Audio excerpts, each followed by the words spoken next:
പ്രതിഷേധങ്ങൾക്കൊടുവിൽ മുടങ്ങിക്കിടന്നിരുന്ന മാക്കുളം പഞ്ചായത്തിലെ Perumbankuthu 6-ാം mile 50-ാം mile road നിർമ്മാണം പുനരാരംഭിച്ചു. 2018 പ്രളയത്തിൽ തകർന്ന റോഡാണിത്. 3 വർഷം മുമ്പ് റീബിൽഡ് കേരളയിൽ ഉൾപ്പെടുത്തി 3.70 കോടി അനുവദിച്ച് നിർമ്മാണ ജോലികൾ ആരംഭിച്ചെങ്കിലും കരാറുകാരൻ പണികൾ പാതി വഴിയിൽ നിർത്തുകയായിരുന്നു. മാങ്കുളം പഞ്ചായത്തിലെ 2, 3, 4 വാർഡുകളിലായുള്ള 1500ഓളം കുടുംബങ്ങൾ ആശ്രയിക്കുന്ന പെരുമ്പൻകുത്ത് 6-ാം മൈൽ 50-ാം മൈൽ റോഡ് 2018 പ്രളയകാലത്തായിരുന്നു തകർന്നത്. പിന്നീട് റീബിൽഡ് കേരളയിൽ ഉൾപ്പെടുത്തി റോഡ് നിർമ്മാണത്തിനായി തുക അനുവദിച്ച് 2022 മാർച്ച് 26-ന് നിർമ്മാണ ഉദ്ഘാടനം നടത്തുകയും ചെയ്തു. 270 ദിവസങ്ങൾക്കുള്ളിൽ നിർമ്മാണ ജോലികൾ പൂർത്തീകരിക്കണമെന്നായിരുന്നു കരാറ്.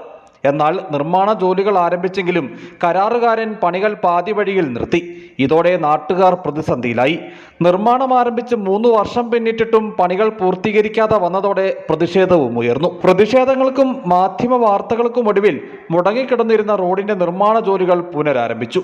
മുമ്പ് റോഡിന്റെ മൺജോലികൾ നടത്തുകയും മെറ്റൽ വിരിക്കുകയും ചില കലുങ്കുകളുടെ നിർമ്മാണം നടത്തുകയും ചെയ്തിരുന്നു.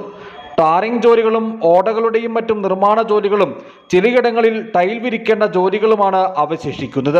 പഞ്ചായത്തിലെ ഏക സർക്കാർ വിദ്യാലയമായ ചിക്കണംകുടി സ്കൂളിലേക്കുള്ള ഏക റോഡ് കൂടിയാണിത്.